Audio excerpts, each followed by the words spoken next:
Kira kira ọgwụ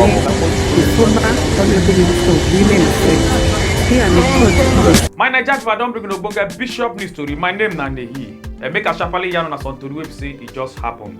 The Osun State Governor wey be Ademola Adeleke don come talk say for 2 years now wey be say e don enter office, say own administration don pay more than 47 billion naira pension money. As im come talk, say im don work pass the former governor of Osun State. The governor of Akwa Ibom State wey be Eno Umo don come gather some police children dem as im come dey encourage dem, dey advise dem say make dem focus to say because dem go be great people for inside the future. As im come dey talk say himself na police pikin o, and today now him na governor. Na so he come bring out one white envelope, come give them, say make dem share among them. You are police children? Yes. I'm a police child too. So someday when you read your book and grow, you too can become governor, you can become senator, can become president, can become doctor, can become lawyer. Okay? Don't let anybody deceive you that police child cannot become anything. You know? Yes. You are what God said you will be. Okay? So take this, go and share. What's your name? Make sure you share it. Don't cheat them. Okay. The acting chief of army staff will be Lieutenant General Olufemi Oluyode don come dey beg say make dem increase the budget allocation for the Nigerian army so they go fit use am get enough ammunition to fight against Omila terrorism and also to secure Nigerians. And he come out come yarn this talk to National Assembly on Monday, November 25th, 2024. Senator Enyenaya Abaribe don come dey talk say if na Peter Obi na him win the election to become the president of Nigeria, say things for dey better pass like this the way we say e dey now. As he come dey talk say because Peter Obi no dey partial the way we say Tinubu government e dey very partial. As he come dey yarn this talk on top channel television, come continue come dey talk say dem wey be say they come from southeast, say they don decide say they go go back to southeast to make things better for them, and they no go dey put mind or depend on any presidency again.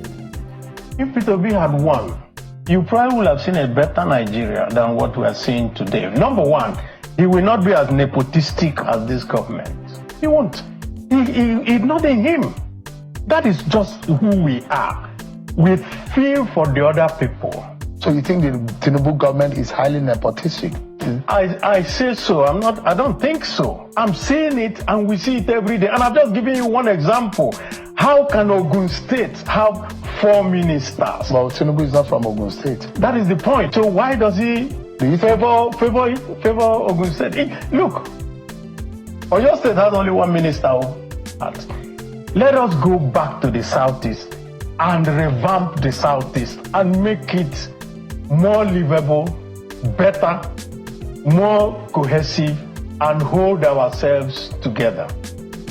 The governor of Lagos State, Babajide Sanwo-Olu, don come suspend in special assistant on top print media wey be Wale Adetumobi, say because of wetin im post on top im X handle on November 23rd, 2024, but im don later come delete am. As im come talk, say plenty people wey be say dem follow to go burn TVC during the 2020 EndSARS, say dem buy all of them.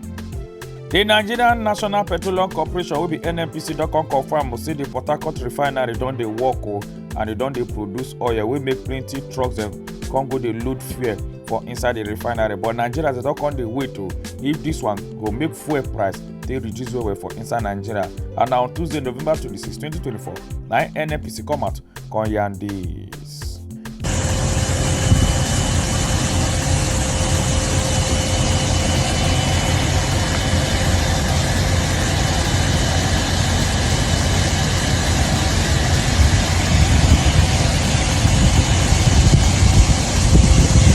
After wey the ogbonge TVC presenter wey be Akashat Nemat Firewall take give Davido wey be David Adeleke, say because im talk say Nigeria economy no good at all. Davido don come out to come reply, I think come right, say God bless Nigeria. Also come right, say they vex, say because im na real ambassador. I think come dey laugh, contact TVC Nigeria. The Economic and Financial Crime Commission wey be AFCC, the talk person wey be Dele Oyewale don come confirm say they don arrest the former Kogi State Governor wey be Yahaya Bello, and na Yahaya Bello na him use im leg take waka enter inside EFCC office with im lawyers dem on Tuesday afternoon wey be November 26, 2024, and EFCC don dey find am since to say because of 81 billion naira wey be say im tiftalize. Yes, he was arrested today around 12:54 p.m. and together with 3 of his lawyers.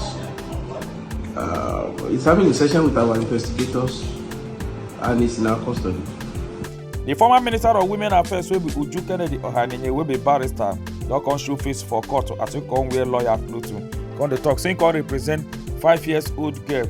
We say their class teacher touched the girl because what they call sexual abuse.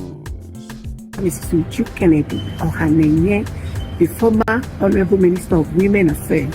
Today I'm in court to give a support to my 4-year-old child who has been defiled and sodomized by the teacher.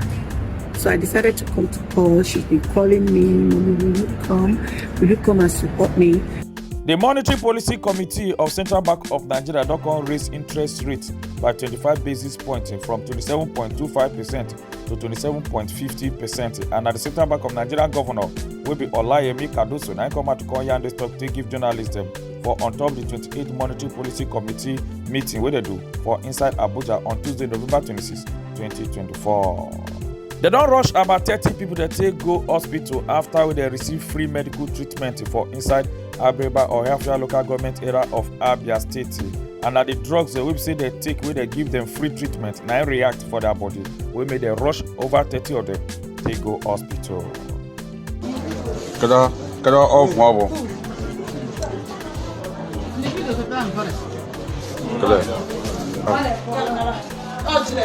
Dia minha. Yes. Ndamo phone. Okay. Okay.